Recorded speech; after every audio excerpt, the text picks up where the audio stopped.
breakfast. Then I threw back my covers, put one leg over to see if the floor was still there, and waited for the smell of cinnamon toast to come drifting up the stairs. Naturally, there would be cinnamon toast for breakfast.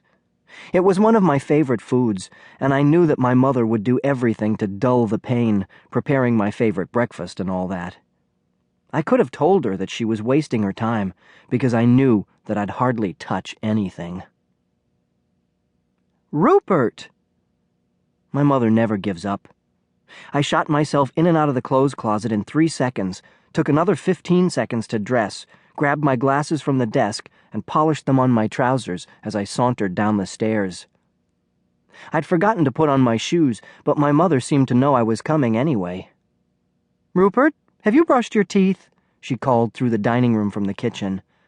"Yes," I said. "Did you brush them thoroughly?" "Yes," I shouted, coming through the kitchen door. My father looked up from the morning newspaper. "What your mother means is, did you brush your teeth this morning?" "Oh," I said, turning and going back out the door. I forgot about my teeth on the way to the bathroom, but when I stopped to feed my fat guinea pig Guinevere her nutritionally balanced diet, I did remember something else. "Where are they?" I shouted down the stairs. My father replied, "Did you try your mouth? They were there last night." My father thinks he's very funny. "I meant my sneakers," I shouted. "Oh," my father shouted back. "Try the bookshelf, dear," shouted my mother. I did, and found my sneakers on top of my book, Science for the Intermediate Scientist, which I thumbed through before heading back downstairs. "And how is the law this morning?" asked my father. His voice sounded hollow, coming from behind an extra-large coffee cup marked "To Father" in red nail polish. I'd done that in kindergarten, where I became a great artist. I threw myself down at the table. "Very funny," I said. "I'm miserable if you really care to know." "I wouldn't have asked if I didn't," said my father.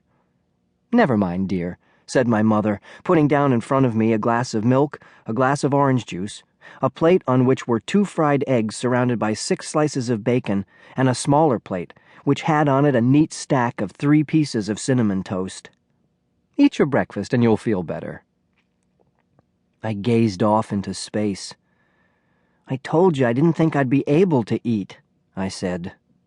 "Well, do the best you can," said my mother. She turned back to the stove and put 2 more slices of cinnamon toast under the broiler. "Cheer up, old man," said my father. I caught him looking at me over the top of his paper and quickly put down the slice of toast I was biting into. "You know," he went on, "the first day of school isn't the worst thing that can happen to you. You've lived through 2 or 3 that I can remember." "The only thing worse than the first day of school is the first day of school next year," I said as I forced down the last of my first egg.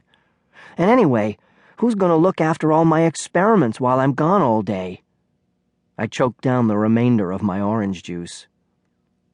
"I'm sure the guinea pigs will survive. You're starving Hector anyway, and Guinevere has enough lard around her middle to carry her across the Sahara Desert without another meal. And as for the orange, I'm sure it will rot away happily without anyone to mother it for a few hours." "I hope so," I said. "I can't let school interfere with the progress of science." "Well, I'm sure the school doesn't want to," said my father. "Anyway, I'm glad to see that you managed to swallow a little breakfast," he said, looking at my empty milk glass, empty orange juice glass, and 2 empty plates. I ignored this funny remark. "Won't you have another slice of toast?" my mother asked, pulling the pan from the broiler. I was busy thinking, so when she put the piece of toast on my plate, I picked it up and began to munch on it without noticing. "I'm not very hungry," I said, "but I guess I will." "Will what?" asked my mother. "Have another piece of toast," I said. "Oh," said my mother, and put the last piece on my plate. "Atta boy," said my father, rising from the table. "The sun will shine again. Things will look brighter tomorrow. I wish I could be entering the 5th grade again."